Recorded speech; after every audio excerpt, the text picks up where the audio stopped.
Sigurado ka na ba talaga, Olivia, sa pagpapakasal mo kay Mark? Oo naman. Sandali nga, bakit ba palagi mo na lang yan tinatanong sa akin, kuya? Nag-aalala lang naman kasi ko. Baka guluhin na naman kayo ng ex niya. Huwag ka mag-alala, Kuya Rico. Kinausap na ni Mark ang ex niya. Hindi naman gugulo sa amin ang babaeng yun. Paano ka nakasiguro dyan? Alam mo naman ang babaeng yun, may pagkabaliw. Manggulo man siya sa kasal namin. Wala na siyang magagawa dahil ako ang mahal ni Mark. Huwag ka mag-alala, Kuya. Kayang-kaya ko ang babaeng yun. Alam ko naman yun. Basta kapag kailangan mo ng tulong, tawagan mo lang ako, ha? Opo, Kuya. 4 na taon na ang karelasyon ni Olivia ang kanyang boyfriend na si Mark. Nasa maayos naman ang kanilang samahan bilang magkasintahan. Ngunit patuloy pa rin ang gugulo sa kanila ang long-time ex-girlfriend nito na si Amara. Sa tuwing magkukrus ang kanilang mga landas, palagi siya nitong pinapahiya sa mga tao. Isang araw, nang magtungo sila ng kanyang nobyo sa isang restaurant para sana kumain, nakita nila roon ang babae. Tingnan mo nga naman ang pagkakataon. Sa dinami-dami ng pwede ko makita rito, kayo pa talagang mga taksil. Olivia, tumigil ka na nga. Akala ko ba ayos na tayo? Kinausap na kita nung nakaraan, di ba? Ang kapal talaga ng mukha mo, Mark. Sa tingin mo ba, ganun na lang ako katanga para hayaan ka sa gusto mo? Bakit ba hindi mo na lang kami tigilan? Ikakasal na kami ni Mark kaya sana hayaan mo na kami maging masaya. Nagpapatawa ka ba? Sa lahat ng babaeng mga agaw, ikaw na yatang may pinakamakapal na mukha. Nilandi mo lang naman si Mark kaya iniwan niya ako. Hindi totoo yan. Alam ng Diyos na hindi ko inagaw sa'yo si Mark. Ako ang mahal niya kaya tumigil ka na. Maikasal man kayo, sisiguraduhin ko na hindi kayo magiging masaya. Amara, pwede ba umalis ka na rito? Nakakahiya na sa mga tao. Nahihiya ka kasi manloloko ka. Tandaan mo, Mark, maniningil din ako sa panlolokong ginawa mo sa akin. Pagbabanta pa ng babae at galit itong lumabas ng restaurant. Nawala naman ang ganang kumain na magkasintahan. Kaya nagpasya na lamang si Mark na ihatid ang nobya sa bahay nito. Olivia, pasensya ka na sa nangyari, ha? Ayos lang yun. Huwag ka mag-alala. Mapapagod din ang babaeng yun. Nahihiya ako sa'yo Dahil hanggang ngayon, ginugulo niya pa rin tayo. Alam kong hindi mo gusto ang nangyayari, kaya ayos lang sa akin ang lahat. Sana, kahit anong mangyari, huwag mo ako iiwan. Bakit ko naman gagawin yun? Mahal na mahal kita, Mark. Bilang araw na lang ikakasal na tayong dalawa, kaya dapat mas pagtibayin pa natin ang pagmamahal sa isa't isa. Nagpapasalamat talaga ako na ikaw ang babaeng binigay sa akin ng Diyos. Bukod sa maganda na, maunawain pa. Sus, nang bola ka pa dyan. Totoong sinasabi ko, no? O siya, sige na. Pumasok ka na sa bahay niyo at bukas pupunta pa tayo sa butik para isukat ang wedding gown na susuotin mo. Sige, papasok na ako sa loob. Mag-iingat ka, ha? Masayang pumasok si Olivia sa kanilang tahanan at tinanaw pa ang nobyo mula sa bintana. Nang makaalis na ito sa harapan ng kanilang bahay, lumabas naman ang kanyang kapatid mula sa kwarto nito. Oh, kumusta ang lakad niyo ni Mark? Ayos lang naman, kuya. Ayos lang? Pero bakit ganyan ang mukha mo? Parang binagsakan ng malaking bato. Kasi ginulo na naman kami kanina ni Amara. Yan ang nga bang sinasabi ko Hindi talaga titigil ang baliw na babaeng yon. Bakit kasi si Mark pa ang pinili mong lalaki? Mula nang makilala mo siya parang hindi na naging tahimik ang buhay mo. Kuya, mahal na mahal ko si Mark.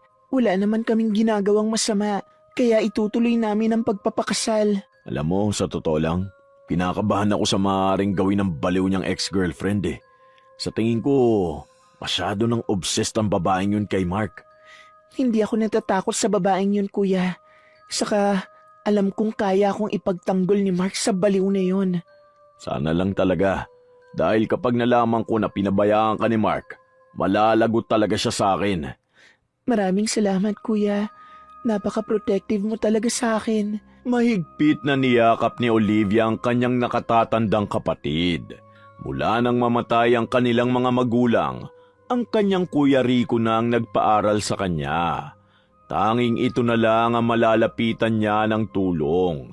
Sa nalalapit nilang kasal ni Mark, mas tumindi pa ang panggugulo sa kanila ni Amara. Mabilis nitong nalalaman ang mga lugar na kanilang pinupuntahan. Nang araw na susukatin na niya ang wedding gown na susuotin, hindi nila inaasahang nasa butik na yon ang ex-girlfriend ng kanyang nobyo. Oh, ano na naman bang ginagawa mo rito? Ano pa ba? Eh di magsusukat ng wedding gown. Ano? Hindi mo ba narinig ang sinabi ko? Ang sabi ko, magsusukat din ako ng wedding gown dahil ikakasal din ako kay Mark. Talaga bang nababaliw ka na? Ano sa tingin mo? Amara, ilang beses ba ako makikiusap sa'yo na tigilan mo na kami ni Olivia? Hindi ka ba napapagod sa ginagawa mo? Hindi ako titigil, Mark, hanggat hindi ka bumabalik sa akin. Nakikiusap ako. Iwan mo na ang babaeng yan at tayo na lang ang magpakasal. Tumigil ka na nga. Kahit kailan hindi ko ginustong magpakasal sa baliw na tulad mo. Hayop ka. Pagkatapos ko ibigay ang lahat sa'yo, sa iba ka lang mapupunta. Ano ba ang pagkukulang ko sa relasyon natin? Sabihin mo! Dahil baliw ka. Hindi na matino ang pag-iisip mo kaya iniwan kita. Alam mo sa tingin ko, dapat magpatingin ka na dahil lumalala na ang sakit mo. Hindi ako baliw. Sinasabi mo lang yan para may dahilan kang iwan ako at ipagpalit sa babaeng yan. Ano bang nakita mo sa kanya? Di hamak na mas maganda at sexy naman ako sa kanya. Matino ang pag-iisip ni Olivia kaya malayong-malayo ang ugali niya sa'yo.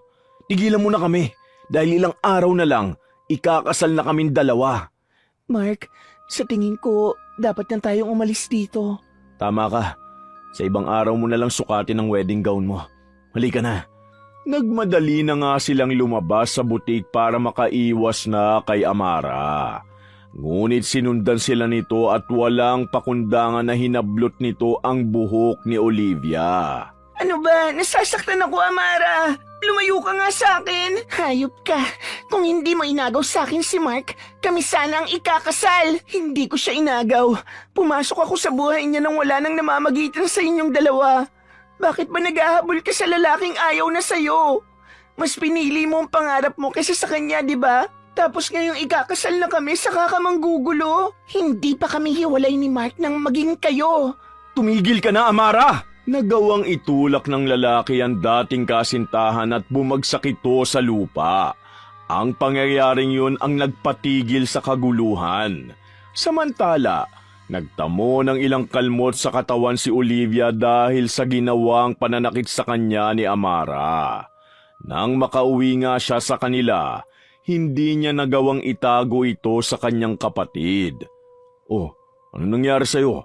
Bakit ang dami mo sugat?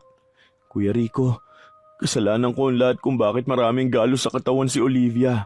Ano ba talaga nangyari? Sinabi ko na, di ba, na huwag mong pababayaan ang kapatid ko. Kuya, walang kasalanan si Mark sa nangyari sa akin. Magsabi ka nga sa akin ng totoo. Si Amara ba ang may gawa niyan sa'yo? Oo, kuya. Busit talagang babaeng yun. Humanda siya sa akin dahil kakasuhan ko siya sa ginawa niya sa'yo. Naku, wag na kuya. Malapit na ang kasal namin ni Mark at ayoko may problema kaming iisipin. Pero hindi kayo titigilan ng babaeng yun hanggat hindi bumabalik sa kanya si Mark. Kuya, mahal na mahal ko si Mark at ipaglalaban ko siya hanggang kamatayan. Matigas talaga ang ulo mo, Olivia. Bahala ka na nga sa buhay mo. Galit na iniwan ni Rico ang kapatid dahil hindi ito nakikinig sa kanya. Nang dumating nga ang kasal ni na Olivia at Mark, nagawa pang manggulo ni Amara sa simbahan. Kinabahan ang babae na baka hindi matuloy ang kanilang kasal. Ngunit nagulat siya sa ginawa ng kanyang kapatid. Kinaladkad nito ang ex-girlfriend ng kanyang nobyo. Nagkaroon man ng kaguluhan, pinagpatuloy pa rin nila ang kanilang pag-iisang dibdib. Nang matapos ang pagdiriwang, nagtungo sila sa kanilang honeymoon place. Habang tinatahak nila ang daan patungo ron, nakaramdam ng pananakit sa pantog si Olivia. Han, pwede mo bang ihinto ang sasakyan natin sa gasoline station na yon? Oh, bakit naman? Naiihi kasi ko eh. Okay, sige. Hintayin mo na lang ako sa sasakyan ha. Hindi pwede, sasamahan na kita. Ayaw mo talaga ako mawala sa paningin mo, no? Siyempre naman. Nang ihinto nila ang kanilang sasakyan sa gasoline station, napansin nila ang 3 lalaking nakatambay lang doon. Malagkit ang mga tingin nito kay Olivia at parang may kung anong masamang binabalak. Gusto sana itong lapitan ni Mark para kausapin, subalit pinigilan siya ng kanyang asawa at umalis na lamang sila roon pagkatapos makigamit ng CR. Ayaw ng babaeng masira ang espesyal na araw sa kanilang buhay. Kaya nagpatuloy sila sa pagpunta sa isang villa na nasa medyo liblib na lugar. Nang makarating na sila sa resort, ramdam nila ang katahimikan doon. Isang matandang babaeng caretaker ang sumalubong sa kanila at maayos sila nitong pinakiharapan. Kayo bang mag-asawang bagong kasal na nagpa-reserve ng VIP room? Opo, Lola. Binabati ko kayong dalawa. Sana'y maging masaya ang inyong honeymoon. Ito palang susi ng room ninyo at tumawag na lang kayo kung may kailangan kayo. Matanong ko lang, kayo lang po bang bantay sa resort na ito? Oo, matagal na akong caretaker sa resort na ito. Tahimik at ligtas naman dito. Lola, bakit parang wala yatang ganong tao rito? Ganito talaga rito kapag alanganing araw. Walang gaanong nagche-check-in dito. Ganun po ba? Olivia, tara na at pumunta na tayo sa room natin. Pagmamadali pa ni Mark at nagtungo na sila ng kanyang asawa sa kanilang kwarto. Pagkapasok nga nila roon, inayos na nila agad ang kanilang mga gamit. 5 araw silang mananatili sa lugar, kaya may karamihan ang mga dala nila. Ilang sandali pa, nakaramdam ng pagsakit ng ulo si Olivia. Han, pahinga na muna ako ah. Sige lang, sandali nga, bakit parang hindi ka okay? Masama ba ang pakiramdam mo? Biglang sumakit ang ulo ko eh. Tapos parang kanina pa ako kinakabahan sa hindi ko malamang dahilan. Baka naman kung ano-ano na naman ang iniisip mo. Wala naman. Sadyang sumakit lang ang ulo ko ngayon. Okay, sige. Tatawagan ko na lang yung caretaker para magdala ng gamot dito. Mabilis tumawag si Mark sa front desk ng resort at nasagot naman ito ng caretaker na si Nanay Tonya. Agad naman itong inutusan ng isang roomboy para magdala ng gamot sa kwarto ng bagong kasal. Sa ilang minutong paghihintay, nakarinig sila ng ilang katok sa pintuan. Nang pagbuksan nito ng mag-asawa, tumambad sa kanilang isa sa mga lalaking nasa gas station kanina. Maya-maya pa, biglang sumulpot ang ibang kasamahan nito. Sa pagkakataong yon, nakaramdam ng matinding takot si Olivia. Ito na po ang gamot niyo, ma'am. Di ba kayong 3 lalaki sa gasoline station? Kami nga po yun. At kami na ang bahala sa inyo. Hoy, lumistansya ka nga sa asawa ko. Mark, tawagan mo nga uli yung caretaker. Huwag nyo nang gawin yan dahil tahimik na si Nanay Tonya sa baba. Akin na ang gamot ng asawa ko at umalis na kayo rito. Hindi pwede dahil gusto pa namin makalaro ang maganda mong asawa eh. Napahawak ng mahigpit ang babae sa braso ng kanyang asawa. Ngunit wala silang nagawa nang tutukan sila ng patalim ng 3 lalaki. Sa puntong yon, nagawang igapos ng mga ito si Mark. Samantala, pinagsamantalahan naman nila ang kawawang si Olivia. Bitawan niyo ang asawa ko! Mga hayop kayo! Mark, tulungan mo ako! Sumigaw lang kayo na sumigaw hanggang sa mamaos na kayong dalawa. Mga demonyo kayo! Walang nagawang mag-asawa sa malagim na nangyari sa kanila. Nang makaraos naman ang 3 lalaki sa panggagahasa sa babae, nagbanta pa ang mga ito na papatayin ng bagong kasal. Ngunit hindi nila inaasahan ang pagdating ng mga pulis. Nagawang makatawag ni Nanay Tonya sa otoridad nang makawala ito mula sa pagkakagapos sa kanya. Nahuli ng mga alagad ng batas ang mga taong nanakit kina Olivia at Mark. Sa pagkakataong yon, isiniwalat nila na inutusan lamang sila ni Amara na gawin ang masamang bagay na yon. Subalit dahil sa kawalan ng sapat na ebidensya, nanatili itong malaya. Olivia, kumusta na ang pakiramdam mo? Hindi pa rin ako maayos, kuya. Patawarin mo ko kung wala ako sa oras na kailangan mo ng tulong. Nasaan na si Mark? Kumusta na siya? Olivia, hindi ko ito gustong sabihin. Pero kailangan mo malaman. Pinili na lang muna ni Mark na lumayo dahil sinisisi niya ang sarili niya sa nangyari sa'yo. Ngayon niya pa ako iniwan kung kailan kailangan na kailangan ko siya. Hindi ka talaga titigilan ng amarang yon hanggat magkasama kayo ni Mark. Sa tingin ko, tama lang ang ginawa niyang paglayo sa'yo. Humanda sa akin ang babaeng yon. Magbabayad siya sa ginawa niya. Bumuhos sa mga luha ni Olivia ng sandaling yun. Hindi niya matanggap ang malagim na nangyari sa kanya. Ilang araw siyang nanatili sa ospital at tiniis ang sakit na nararamdaman. Makalipas ang 1 linggo, nagawa siyang dalawin ni Nanay Tonya dahil nag-aalala ito sa kalagayan niya.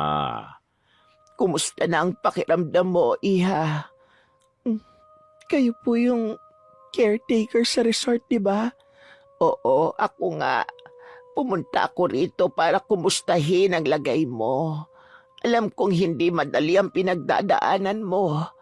4 na taon nang nakalilipas nang maging biktima rin ang anak ko ng pang-aabuso. Naaawa ako sa iyo dahil ramdam ko ang sakit na nararamdaman mo ngayon. Gusto kitang tulungan na makaganti sa mga taong may gawa nito sa iyo.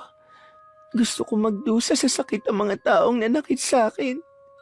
Pero hindi ko po alam kung paano ko gagawin ang bagay na yon. Huwag kang mag-alala. Dahil tutulungan kita.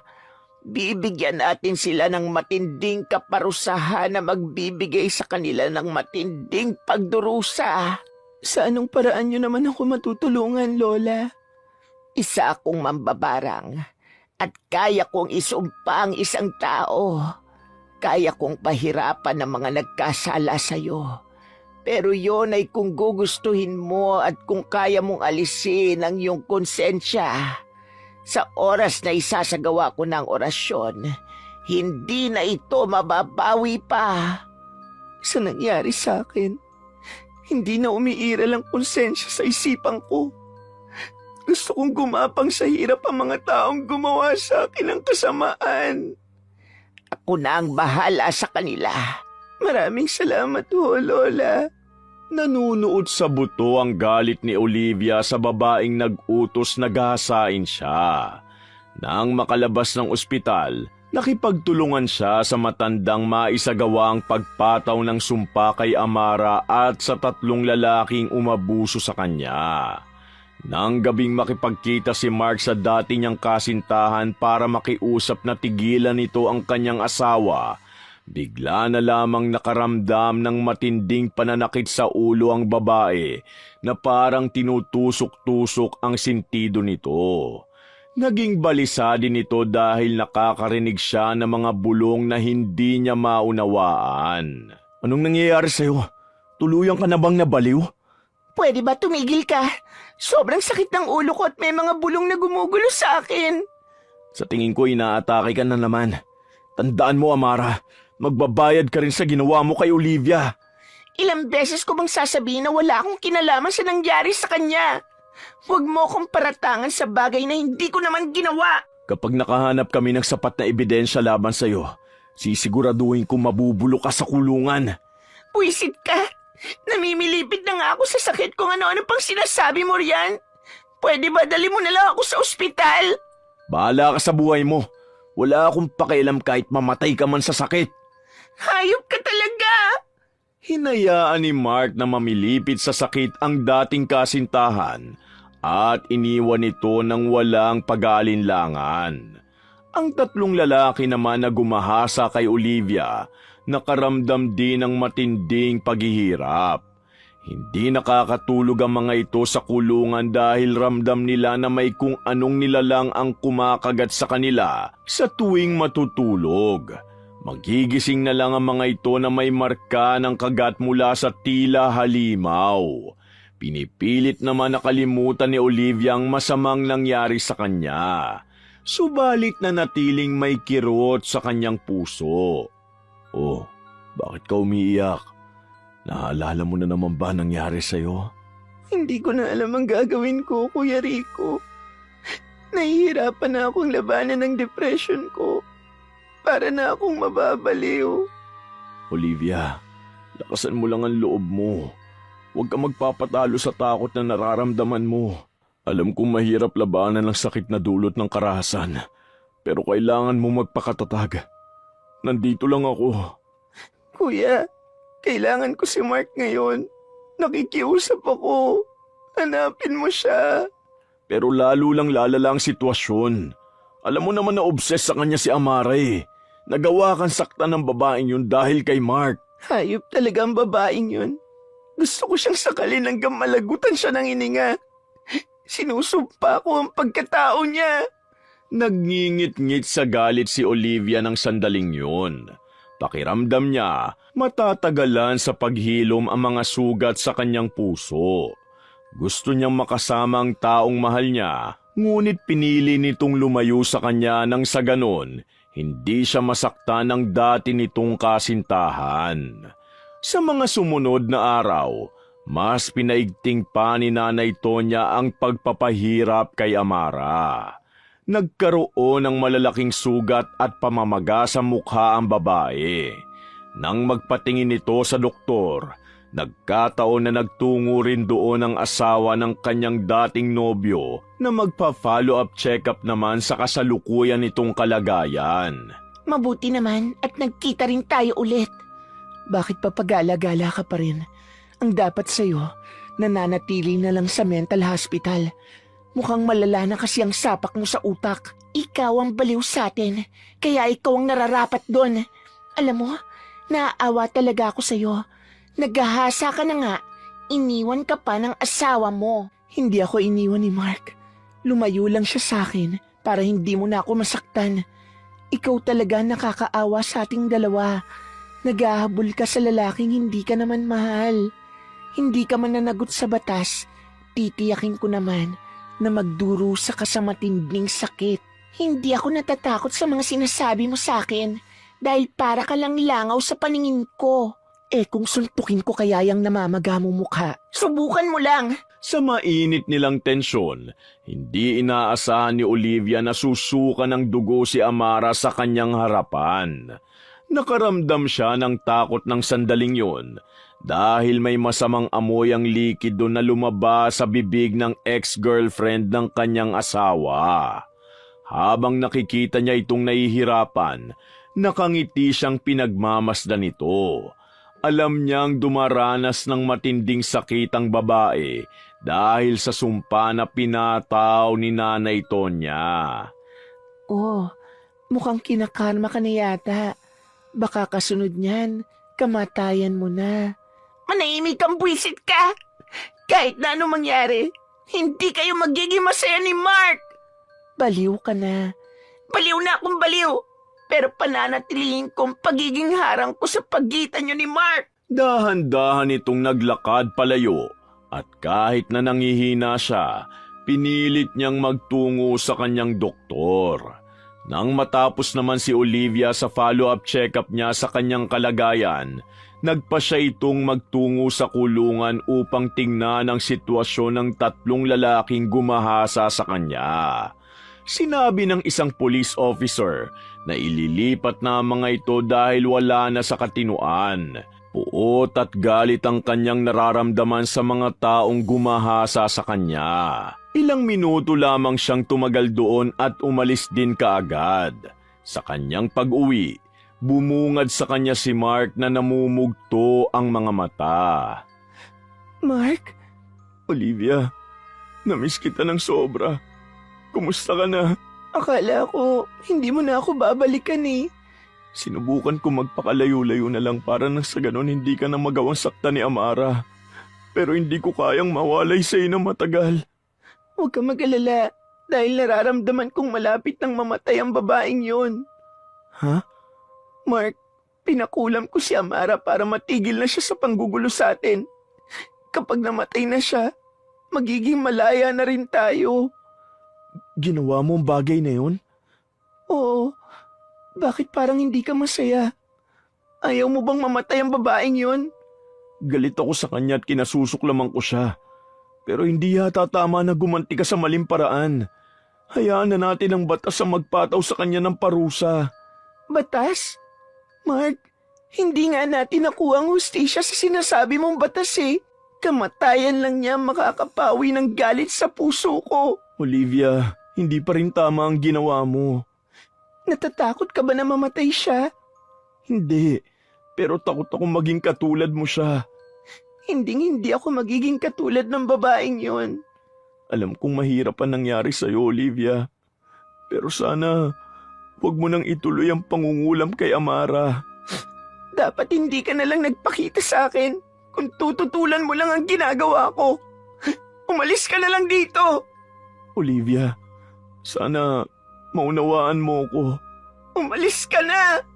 Galit na sambit ni Olivia at nagtungo na lamang siya sa kanyang silid. Hindi niya matanggap na tututulan siya ng kanyang asawa sa pamamaraan ng kanyang paghihiganti. Nang dahil sa sama ng kanyang loob, nakiusap siya kay Nanay Tonya na mas pahirapan pa ang ex-girlfriend ni Mark.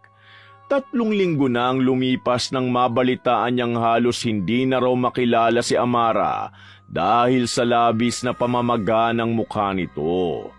Ngunit patuloy pa rin ang panggugulo sa kanila ng babae, lalo na nang malaman nito na meron umanong nagkulam sa kanya at si Olivia ang pinaratangan na may gawa nito.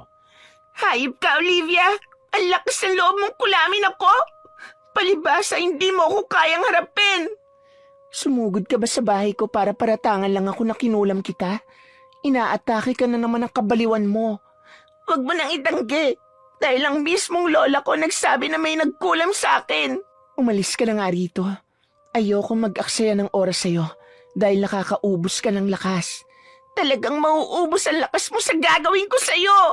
Walang tigil na pinagahampas ni Amara ang asawa ng kanyang dating nobyo nang hawak nitong 2x2. Nang dahil sa ginawa nito, nawala ng malay si Olivia. Mabuti na lang at dumating si Rico at pinadampot sa mga pulis ang ex-girlfriend ni Mark. Dinala naman sa ospital si Olivia na may natamong sugat sa ulo. Sa pangyayaring yun, mas tumindi pa ang galit niya dahil nalaman niyang 3 linggo na pala siyang nagdadalang tao. Ngunit nawala ang bata sa sinapupunan niya. Dok, kumusta ang lagay ng asawa ko? Ikinalulungkot ko, pero wala nang buhay ang bata na nasa sinapupunan niya. Ano?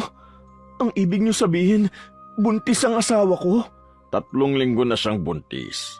Ngunit dahil sa nangyari sa kanya ngayon at sa matinding stress, namatay ang magiging anak ninyo. Ano?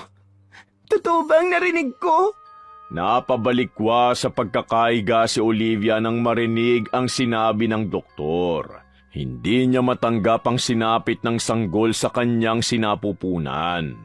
Nang dahil dito, mas kinasuklaman niya pa ang ex-girlfriend ng kanyang asawa. Muli siyang nakaranas ng matinding sakit ng loob sa ginawa sa kanya ni Amara. Patuloy namang nagmalasakit sa kanya si Nanay Tonya. Ano na ang desisyon mo ngayon? Babawian na ba natin ang buhay ang babaeng yon? Yan talaga ang gusto kong mangyari. Pero gusto kong maghirap na muna siya bago mamatay. Mamayang gabi, isasagawa ko ang orasyon na mas magpapahirap pa sa kanya. Sa ngayon, unahin mo muna ang paggaling mo. Sa totoo lang, nalulungkot ako dahil sa pagkawala ng anak mo. Sa tingin ko, hindi talaga siya para sa akin. Dahil alam kong bunga siya ng kahayupan na ginawa sa akin. Pero kahit ganun man, nasasaktan pa rin ako sa pagkawala ng anak ako. Huwag kang mag-alala dahil maghihilom din ang mga sugat sa iyong puso. Narito lang ako, Olivia. Maraming salamat po, Nanay Tonya. Sa muling pagdadalamhati niya sa pagkawala ng kanyang anak, nagkaroon ng hidwaan sa pagitan nila ng kanyang asawa.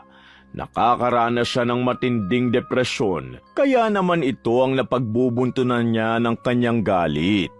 Nauuwi lamang sa pag-aaway ang kanilang pag-uusap. Ang paghihirap naman ni Amara, mas tumindi pa. May mga uod nang lumalabas sa pribadong bahagi ng katawan nito. Madalas din siyang nababalisa hanggang sa umabot na ito na nakakakita na ng mga nilalang na hindi naman nasisilayan ng iba. Nagawa pa nga niyang magtungo sa kanilang kapitan para sabihin na may halimaw daw ang humahabol sa kanya.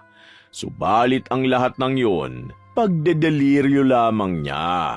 Kung ako sa'yo, Olivia, umuwi ka na at magpahinga. Baka pagod ka lang at kulang sa tulog. Kaya kung ano-ano lang nakikita mo. Bakit ba ayaw niyo maniwala sa akin, Kapitan? May halimaw na gustong manakit sa akin. Natatakot ako dahil baka patayin niya ako. Guni-guni mo lang yan. Umuwi ka na dahil sinasayang mo lang ang oras namin. O hindi naman kaya, magpatingin ka na sa doktor. Siguro, iniisip niyo na nababaliw na ako, no? Hindi naman sa ganoon. Nag-aalala lang ako sa nangyayari sa'yo. Sandali, uod ba yung nasa hita mo?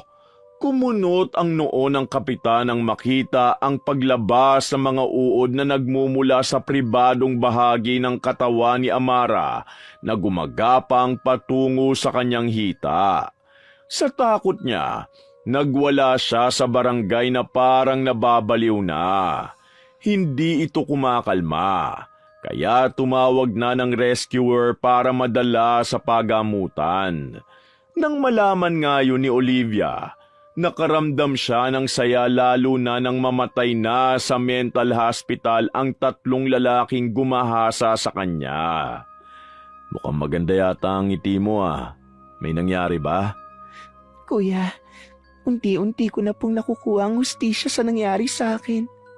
Namatay na yung mga taong nang abuso sa akin.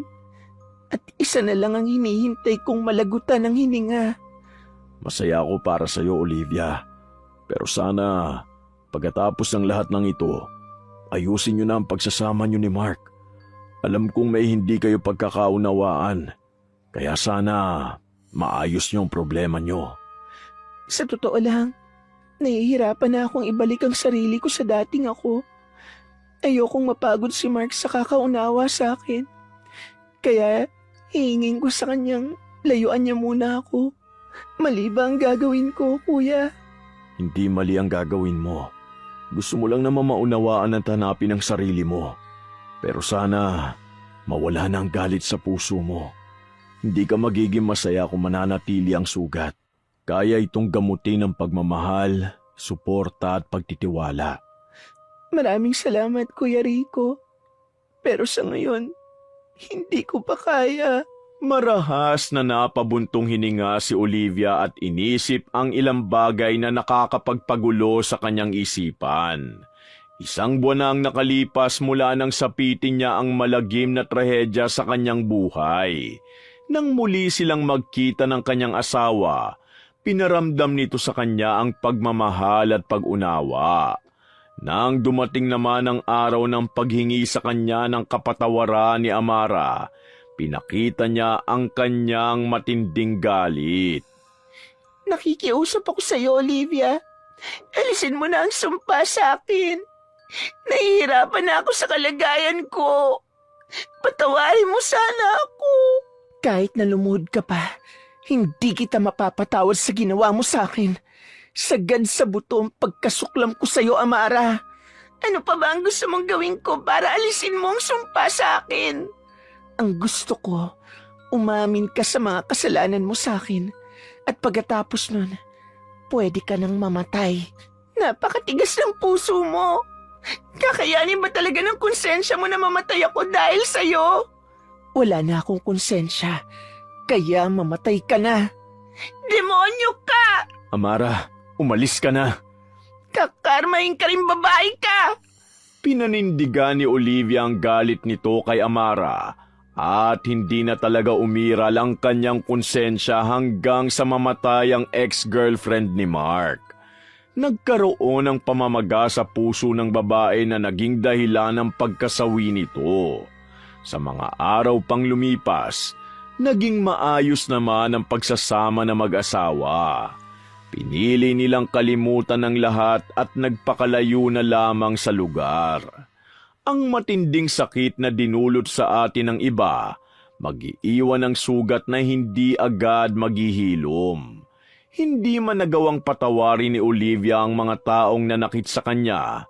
Pinili naman niyang wag hayaang tuluyang kainin ng galit ang kanyang pagkatao. Sa bawat araw na lumilipas, dahan-dahan niyang binubuo ang sarili mula sa pirasong iniwan ng nakaraan. Wakas! Shoutout po uli sa mga commenters ng last story natin. Sina Elizabeth Dunca from California, Napsi Naps from California, Peter Tomtom Galindez at sa mga anak niyang sina Troy, Tresha May, Axel Rose at asawa niyang si Rosalie, Baby Dang Cordero, Filipina Palsario, Bernadette Alegarbes, kina Virginia Zamora, Angelina Ignacio from California, Mirna Alfaro from Magalang, Pampanga, Ann Narciso at sa pamilya Narciso, MJJM Forever, Corfiliera Vlog at sa family Reproto, Marilor Guevara at sa Nalin family, Julius Deloro at sa pamilya Gonzaga, Royo at Deloro sa Patnanungan, Quezon Province, Richard Rivera, Maylene Palines from Manila, Josephine Beroya at sa mga anak na si Joelito, John Joelyn Tolentino from Rosario, Cavite, Ernesto Esparza, Kimpoy Feliciano, kina J.R. Talia,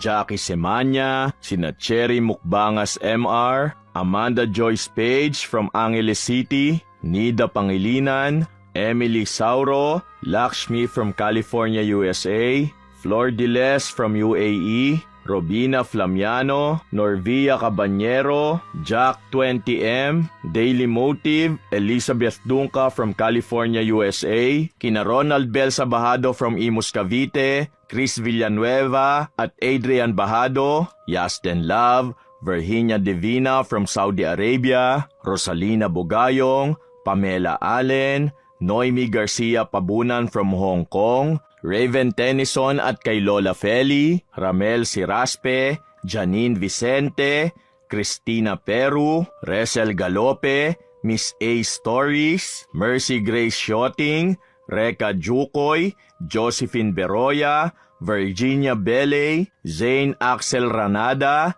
Gia Gigi, Merly 7821, Robina Flamiano, Norhidaya Omar, Kim Bara, Marisa Licoto from Katanawan, Quezon at sa asawa niyang si Ruel Penolio, Jen Esto from Hong Kong, Reyna Ami, Delia Catu at sa asawa niyang si Alex Catu at sa mga anak na sina Michael, Michelle, Arichu at sa mga hipag na sina Neng, Terry Bukol, Ina at Kay Katumili, Ben Abanyo, Mirasol Masuher, Jocelyn Murilla, Arlene Torquisa, Crisgel Mamado, Bernadette Arcalas, Flor Diles T9M from UAE, Maridin Leonardo from California, USA, Michelle Gimbo, Lisa Takada from Tokyo, Japan, Weng Oracion, Ann Narciso P5N, Chef M at kina Ate Auring, Ate Ne, Minda, Ana, Faye, Leslie at Kuya Dennis at Poging J ng Amira Boxes Handicrafts, Phoebe Ranyada, Jennifer Juan, Albert Balderrama, Vivian Baterbonia, Teresa Balino, Robert Crimen, Lydia Lopez, Estrella Cortez from Canada, Brian at Mila Landicho from Saudi Arabia, Chuchay Kulit, Catherine Pielago at sa nanay niyang si Melenda Agoncillo at sa kapatid na si Charina Pielago from General Luna and Tiaong, Quezon, Miss Maura, Beverly Remeo, Marjorie Martinez from Villasis, Maribel Balabag, Belen Malbas, at Beth Mercado. Maraming salamat po at pagpalain tayong lahat ng poong may kapal.